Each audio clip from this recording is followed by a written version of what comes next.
Para muhibbin rahimakumullah. Al-hikmatu tsaniyata ashar min al-hikamil ataiyah.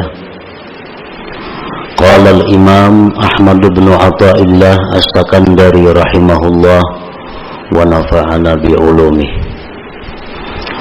Ma nafa'al qalba syai'un mithlu uzlatin yadkhulu biha midana fikrah. Hikmah yang ke-12 daripada Al-Hikamil Ataiyah. Berkata Imam Ahmad bin Athaillah As-Sakandari rahimahullah, tidaklah memberi manfaat akan hati oleh sesuatu seperti uzlah yang masuk dia dengan uzlah itu akan midan lapangan pikir.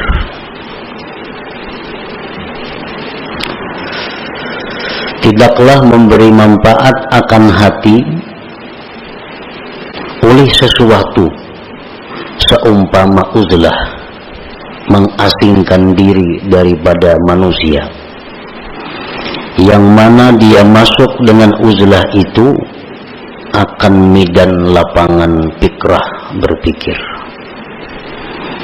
Itulah tarjamah atau makna daripada hikmah yang ke-12 ini. Adapun syarah atau penjelasan daripada hikmah yang ke-12 itu adalah la syai'a anfa'a lil qalbi min uzlatin ay khalwatin mashubatin bitafakkur.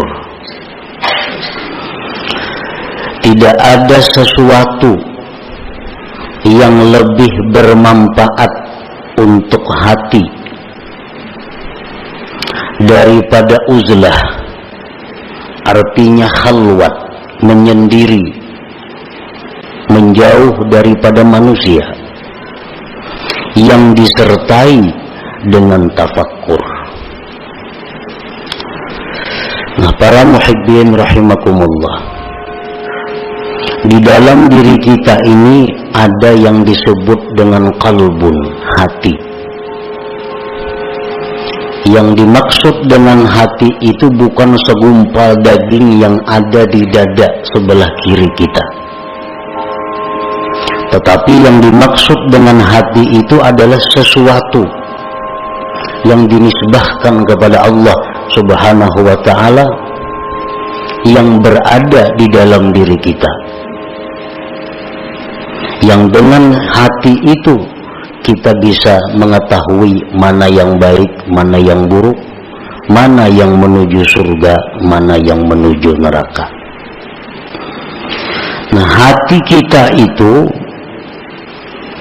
apabila baik, maka baiklah seluruh anggota tubuh kita. Tetapi bila hati kita ini rusak, maka rusaklah seluruh anggota tubuh kita. Imam Ahmad bin Athaillah menyebutkan di dalam hikmah yang ke-12 ini adalah tentang hati yang rusak. Hati yang rusak itu adalah hati yang seringkali lupa kepada Allah. Hati yang hanya memikirkan kepentingan-kepentingan sesaat, namun melupakan akibat. Nah, ini hati yang rusak. Dan hati yang rusak inilah yang ada pada diri kebanyakan kita. Hati yang demikian yang rusak itu kalau ingin selamat maka mesti diobati, agar bisa hati kita ini selalu ingat kepada Allah, selalu ingat kepada Rasulullah Sallallahu Alaihi Wasallam, dan selalu memikirkan tentang yaumil akhirah, hari akhirat. Nah, bagaimana caranya memperbaiki hati yang rusak itu? beliau mengatakan bahwa yang paling bermanfaat, yang paling mujarab untuk mengobati hati yang rusak itu adalah uzlah atau khalwat. Artinya menjauh daripada manusia, menyendiri, tetapi disertai dengan tafakkur. Dengan kita menyendiri dan tafakkur, maka hati yang rusak tadi diharapkan bisa baik. Nah, itu yang dimaksud di dalam hikmah yang ke-12 ini. La khaira fi uzlatin ay khalwatin la tafakkura fiha wa la nuhuba li tafakkurin la uzlata ma'aha. Tidak ada kebaikan pada uzlah khalwat yang tidak ada tafakkur padanya. Kita menyendiri, mengasingkan diri daripada manusia, tapi kada ada tafakkur. Nah, maka itu uzlah, tidak ada kebaikannya. Sedangkan tafakkur tapi tidak uzlah, tafakkur di waktu kita berada di tengah-tengah umat, tafakkur di waktu kita berada di tengah-tengah masyarakat, maka tafakkur itu tidak akan menimbulkan kemajuan.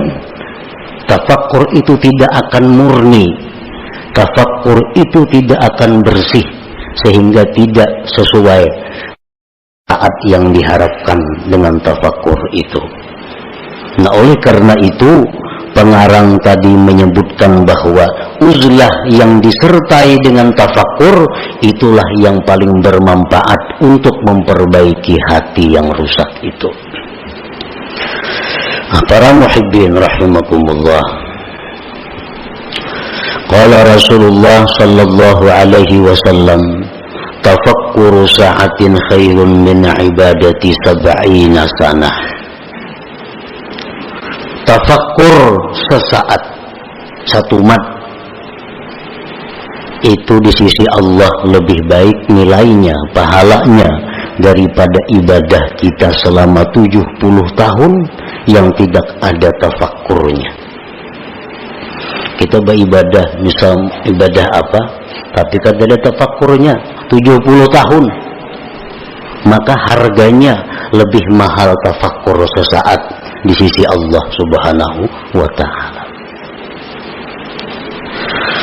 Li'anna bihi yasidul abdu ila ma'rifati haqa'iqil asya wa ila ta'zimillah ta'ala wa ta'zimi kulli ma yurdi. Karena dengan tafakkur itu sampailah seorang hamba kepada mengenali hakikat-hakikat sesuatu. Dengan tafakkur itu seseorang bisa mengagungkan Allah. Dengan tafakkur itu dia bisa mengagungkan tiap-tiap sesuatu yang membuat ridhanya Allah. Nah, para muhibbin rahimakumullah, apa yang pertama tafakkur itu? Apa yang pertama mesti kita pikirkan? Yang pertama kita pikirkan adalah diri kita. Karena man arafa nafsah arafa rabbah. Barang siapa yang mengenali, mengetahui dirinya, maka dia akan mengenali, mengetahui Tuhannya. Nah, jadi yang pertama kita tafakkur, yang pertama kita renungkan adalah diri kita. Apa yang kita renungkan dari diri kita? Nah, yang pertama yang kita renungkan dari diri kita adalah limadza khuliqtu. Limadza khuliqtu. Untuk apa aku ini diciptakan Allah? Nah, itu yang pertama. Di waktu kita khalwat, di waktu kita sendiri, di waktu kita mengasingkan daripada manusia, kita tafakkur, kita berpikir, limadza khuliqtu, untuk apa aku ini diciptakan Allah? Dulunya kadada, sekarang ada. Untuk apa aku diadakan oleh Allah ini? itu yang perlu kita gali daripada diri kita, itu yang perlu kita mantapkan daripada diri kita. Untuk apa kita dicipta oleh Allah? Sebahagian manusia ada yang merasa bahwa dia hidup itu untuk mengumpul harta. Dia beranggapan bahwa dia diciptakan Allah hanya untuk mengumpul harta, sehingga sebagian besar waktunya dihabiskannya untuk mengumpul harta.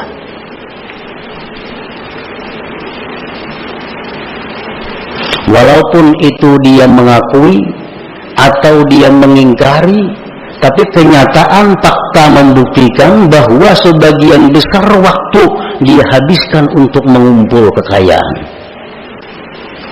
Itu secara kada langsung bahwa dia mengakui bahwa aku dicipta untuk mengumpul harta.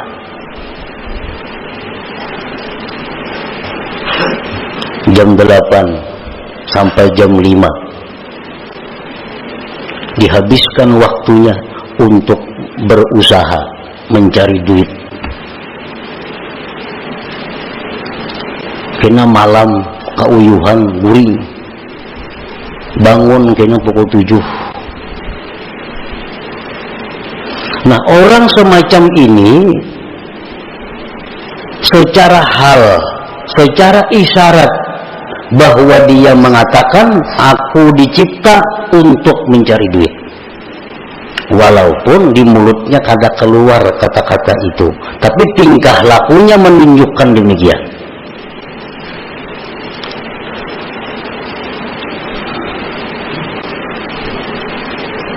Nah, itu yang kita renungi. Apakah bujur seperti itu?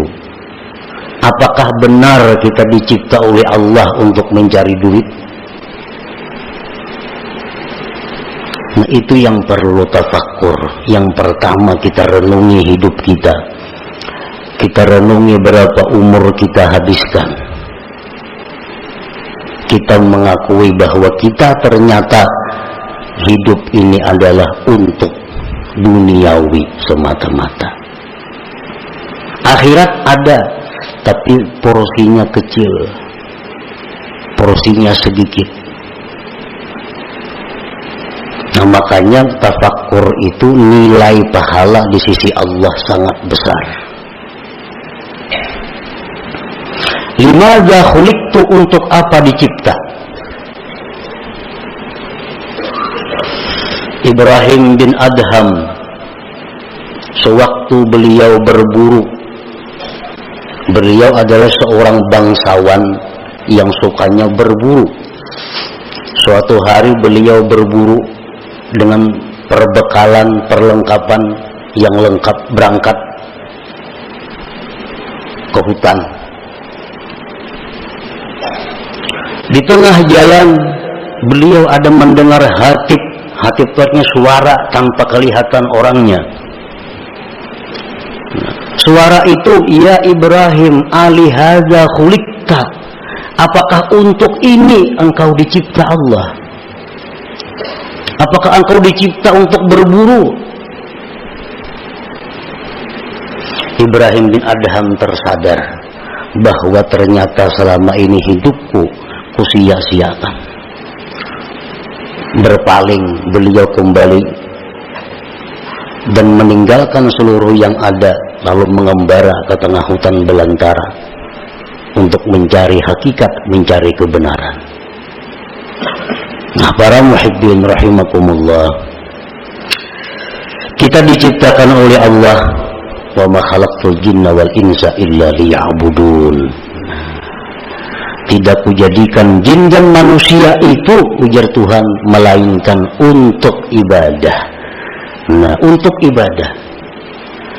Jadi kalau kita bertanya kepada diri kita, untuk apa aku diciptakan Allah? Jawabnya, untuk mengabdi kepada Allah. Untuk mengabdi kepada Allah. Nah, itu bisa didapat, bisa digali dengan tafakkur.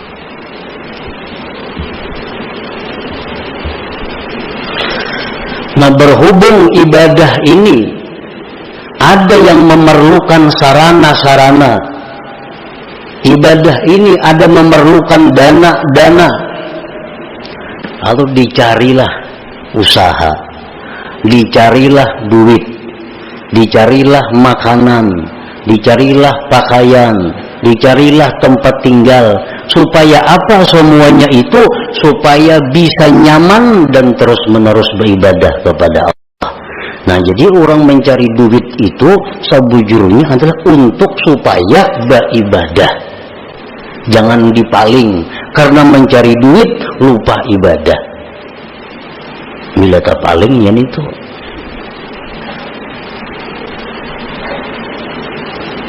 Nah, jadi yang pertama tafakkur itu dulu. Kita mengenali diri kita, tugas kita apa? Ternyata tugas kita hanya satu, adalah mengabdi kepada Allah. Tidak ada yang lain. Allah kadang memberi tugas kepada kita untuk mencari duit. Allah kadang memberi tugas kepada kita untuk berusaha itu ini kadang. Tapi yang ditugaskan Allah kepada kita hanya adalah ibadah kepada Allah. Dan Allah menjamin dalam banyak ayat di Al-Quran bahwa Allah akan memberikan rezeki, memberikan kecukupan kepada mereka-mereka yang ingin beribadah kepada Allah.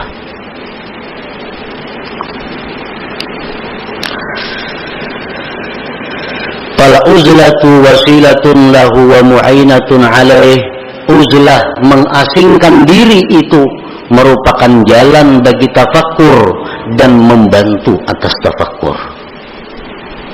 Namun kita di tengah manusia, di tengah keributan, kita akan sulit dapat tafakkur yang murni. Tapi kalau kita di tempat yang sunyi, di tempat yang sendiri, nah itu diharapkan ada tafakkur yang bersih. Jadi menyendiri itu merupakan wasilah, mengasingkan diri dari manusia itu merupakan membantu untuk tafakkur. Hadhihi liman laysa lahu syaikhun yurabbi. Ini uzlah bagi orang yang tidak punya guru yang membimbing dia.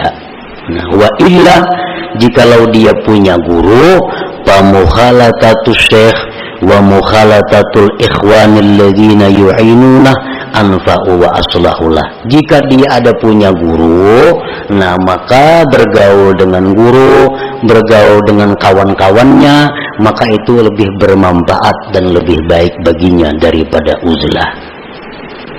Jadi uzlah supaya bisa tafakkur ini untuk orang-orang yang menuju jalan Allah, tidak di bawah bimbingan guru yang tertentu. Kalau orang itu ada punya guru tertentu, maka semajelis dengan guru itu lebih baik baginya. Bergaul dengan guru itu lebih baik baginya, lebih bermanfaat baginya. Nah, para muhibbin rahimakumullah. Wa'alam anna fil khalwati fawaidah, ketahuilah bahwasanya pada khalwat itu banyak faidahnya. Kita mengasingkan diri, kada umpat perkumpulan-perkumpulan, kada umpat partai, kada umpat handil, kada umpat arisan, kada umpat itu banyak faidahnya. Pertama, hifzul qalbi minar riya wal mudahanah wa ghairiha minal amrad. Pertama, faidahnya kita mengasingkan diri itu terpelihara hati daripada riya. Kan riya itu minta lihat orang. Amun sorangan siapa yang melihat? Selamat hati daripada riya, daripada mudahanah dan selainnya, daripada penyakit-penyakit hati, sum'ah. Nah, selamat. Yang kedua, faidahnya uzlah itu hifzul basar min afatil manzurat, terpeliharanya mata daripada bahaya-bahaya yang dipandang. Li'anna an-nazara ilal asya' yujibu tafriqatal qalbi, karena memandang kepada sesuatu itu menimbulkan terbelahnya hati. Kalau kita khalwat, nah apa yang kita lihat? kadada. Lalu hati kita menjadi terpupus karena mata kita kadang-kadang dilihatnya. Nah makanya sembahyang disuruh mencangangi tempat sujud. Supaya apa? Supaya mata ini jangan melihat yang macam-macam. Karena bila mata melihat macam-macam, karena hati jadi macam-macam juga. Nah dengan adanya kita khalwat, dengan adanya kita bersendiri, nah apa yang kita lihat? Nah selamat mata. Yang ketiga, as-salamah min afatil lisan kal ghibah wan namimah wa ghairiha minal muhlikat.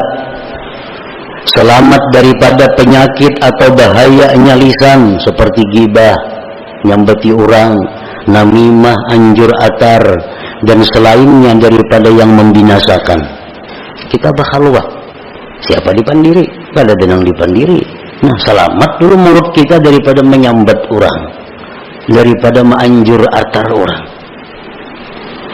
Qala Nabi sallallahu alaihi wasallam, aktsaru khataya ibni Adam bilisani, kebanyakan dosa manusia itu di lisannya.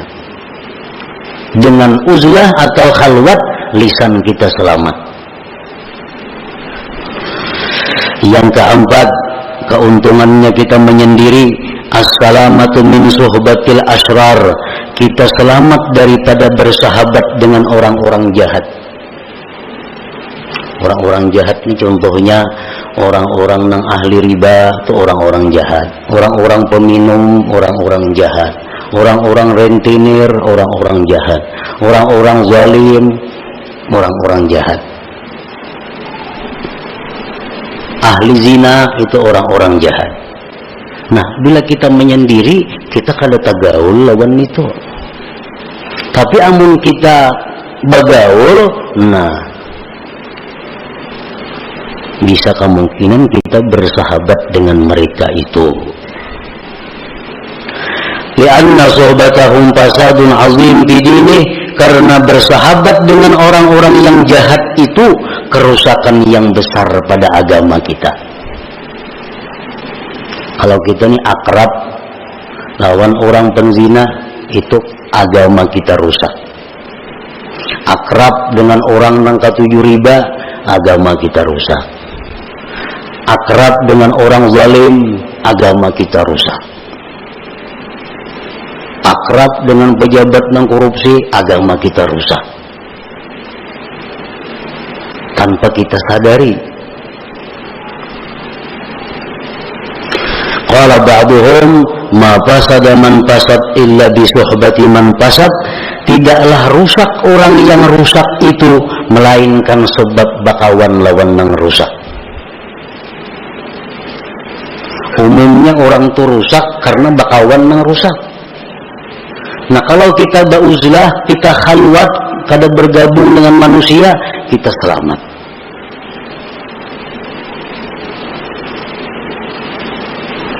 Orang-orang yang dimasukkan dalam asrar, kelompok orang-orang jahat,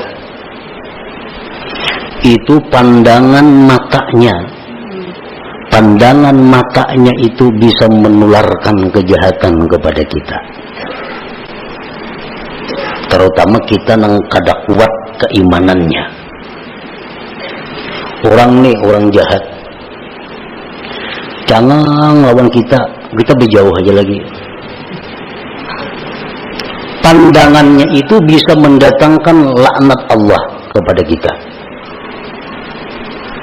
Apalagi kekanakan halus-halus tuh, yang nak dijapa-japa ya orang nangka itu. Karena keringat mereka itu adalah keringat yang dilaknat oleh Allah. Jadi bahaya bersahabat akrab dengan orang-orang yang masuk dalam golongan asrar, yang sudah dianggap orang-orang jahat itu. Pandangan matanya bisa merusak agama kita, apalagi sentuhannya maginnya lagi, apalagi memakai bakas pakaiannya maginnya lagi, pinjam kendaraannya bahaya lagi. Jadi semua kejahatan, maka sesuatu yang terkait dengannya adalah membahayakan agama kita. Nah sebaliknya sama dengan orang-orang saleh, orang-orang yang dicintai Allah. Pandangan mereka itu mendatangkan rahmat. Keringat mereka, keringat mendatangkan rahmat.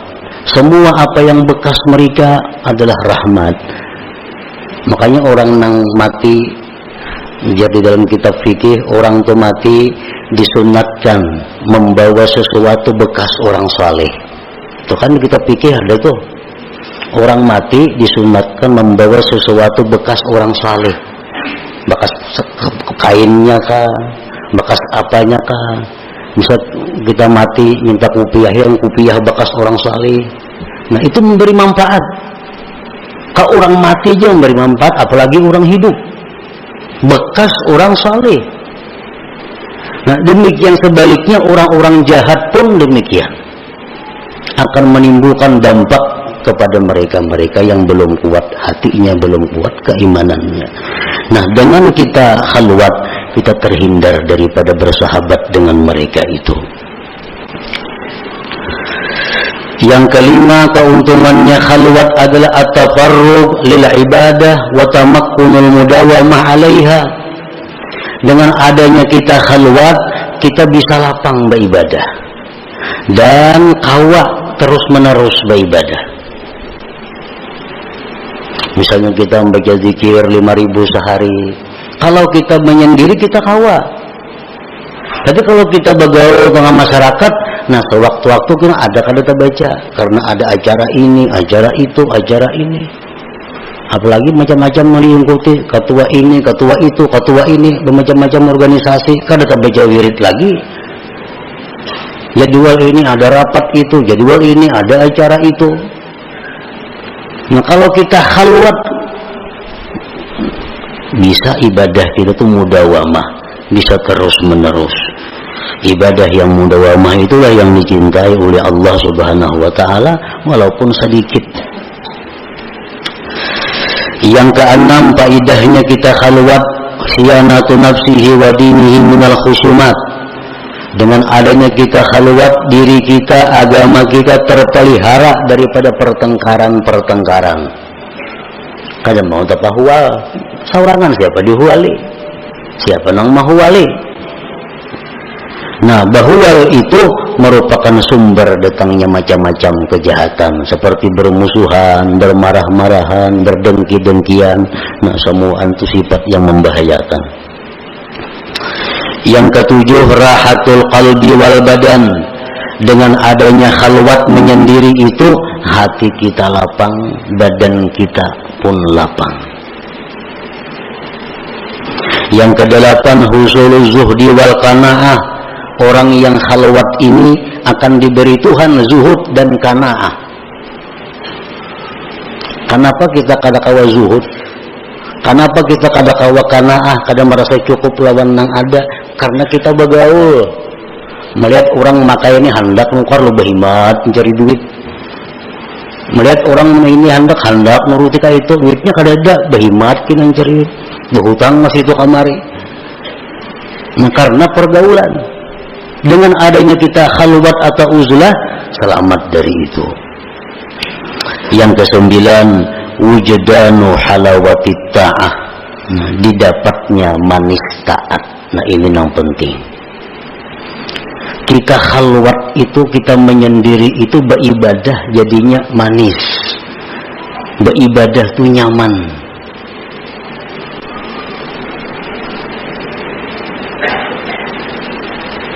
Qala Abu Talib al-Makki rahimahullah, la yakunul murid sadikan hatta yajida bil khalwah minal halawah wal nasyat wal quwwah ma la yajidu bil alaniyah. Tidaklah seseorang murid itu benar sehingga dia mendapati di dalam khalwat itu manis dan rajin kuat ibadah, sesuatu yang tidak ia temukan di tengah orang banyak. Ini menandakan kita nih bujur. Bila beribadah itu tak kuat saurangan, tak nyaman saurangan, tak manis saurangan pada di tengah orang banyak, itu menunjukkan kita bujur. Tetapi bila mana kita seorangan menguliat, pulir, di tengah orang banyak rajin, menunjukkan kita munafik ngarannya. Di tengah orang banyak, perajinnya beribadah. Bila seorangan, sajus saja kada sanggup membaca Quran. Di tengah orang banyak, 2 juz sanggup. Dalam kamar seorangan kada kawa. Nah, ini menunjukkan ada sifat munafik di dalam hati.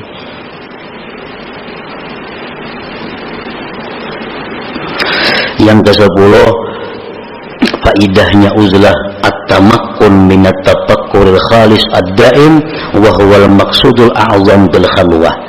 Bisa kawa tafakkur yang murni, yang terus-menerus, itulah tujuan yang besar di dalam khalwat, di dalam uzlah itu. Nah, para muhibbin rahimakumullah, uzlah atau khalwat artinya menyendiri daripada orang, dan itu kada semua orang bisa melakukannya. Menyendiri. Seseorang bertanya kepada gurunya, kaifat tarik ila tahqiqil ibadah wa tahsili halawatiha. Ujar si murid ini, wahai guru, bagaimana cara supaya bisa ibadah itu mantap dan manis? Ujar gurunya menjawab, kala Syekh, la tanzur ilal khalqi wa khasatan abna'ad dunia. Kalau ikam hendak mantap beribadah, hendak manis, jangan memandang kepada makhluk, terutama orang-orang yang cinta dunia. Jangan dipandang, maitinya aja jangan. Jadi jangan murid maka ada sanggup, wahai guru, guru di pasar begana, berdagang, macam-macam yang dihadapi kayak apa? Anak pagarang maka kada boleh memandang orang-orang yang cinta dunia itu. Ujar gurunya, fa innan nazar ilaihim zulmah. Memandang kepada orang-orang yang cinta dunia itu menimbulkan gelap di dalam hati kita. Memandang aja sudah bahaya. Kada sanggup nang murid ini. Hidupnya kada di kampung, hidupnya kada di hutan, hidupnya di tengah masyarakat dan berusaha. Nah, kalau ikam kada sanggup, ini barang fala tasma' kalamahum. Ayo ikam memandang mereka, tapi jangan mendengari pembicaraan mereka. Jangan dengari perkataan-perkataan ahli dunia. Kada kau melihat TV lagi tuh, berita-berita. Kenapa garang kada kau kada boleh mendengari pembicaraan ahli dunia itu?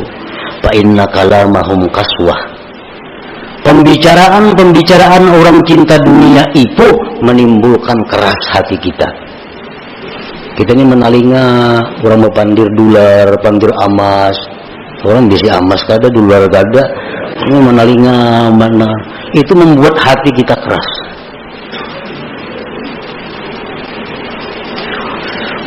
Bagi si murid tadi kada kawa juga kada mendengari guruana. Bertemuan hari-hari. Lalu ujar gurunya, amun ikam kada kawa juga kada mendengar mereka itu, fala tu'amilhum. Jangan kerjasama dengan mereka. Jangan bekerja sama. Inya besaruan, jangan ditolaki.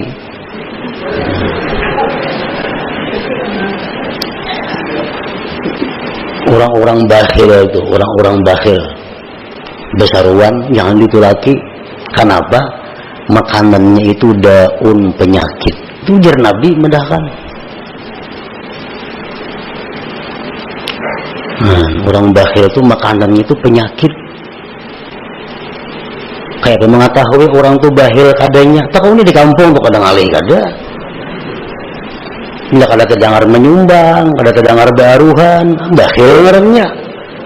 Orang ada itu laki, orang udah bisa baruhan tuh bakhil ngarannya. Nah, inya baruhan jangan tulak penyakit. Itu biar Nabi kita medahkan itu. Makanan yang dihidangkan dari orang bakhil itu daun penyakit. Namun ikan kadang-kala kada memandang mereka, kadang-kala kada berbandir lawan mereka, jangan kerjasama. Jangan hendak berjual tukar lawan inya, jangan hendak mendatangi inya, jangan hakun didatangi inya. Maka ada kawa juga guru kayak itu, kada sanggup juga. Nah, jaguru yang terakhir, munikan pada sanggup juga itu, pala taskun ilaihim, jangan ikam tentram kepada mereka. Ini yang terakhir, jangan tentram. Kadang-kadang hati kita nih, bila parak orang sugih asa nyaman, nah itu iya ngaran tentram melawan mereka. Bila parak orang miskin bepaluhan asa kada nyaman. Nah. La taskun ilaihim, jangan tentram kepada mereka. Janganlah dijadikan orang-orang cinta dunia itu penentram hati kita, jangan. Fa inna sukun ilaihim halakah, karena mencari tentram kepada mereka itu kebinasaan kita. Nah, ini terakhir. Jadi ayolah hendak memandang mereka, hendak mendengar perkataan mereka, hendak bekerja sama lawan mereka, tapi sebuting jangan hendak tentram, jangan hendak merasa tenang dengan mereka itu.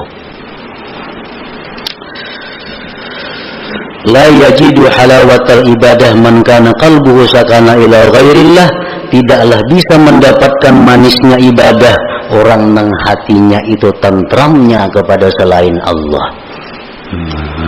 Orang tuh hatinya tentramnya bukan lawan Allah. Nah, orang ini ibadahnya kada mau manis.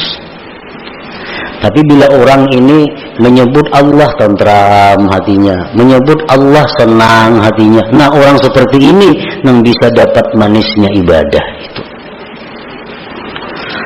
Nah, jadi amun kada kawa bakhalwat, ini yang kita pakai.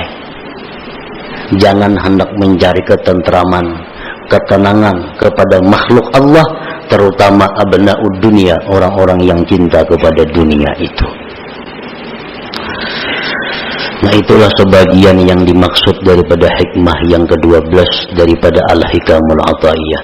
Selanjutnya hikmah yang ke-13.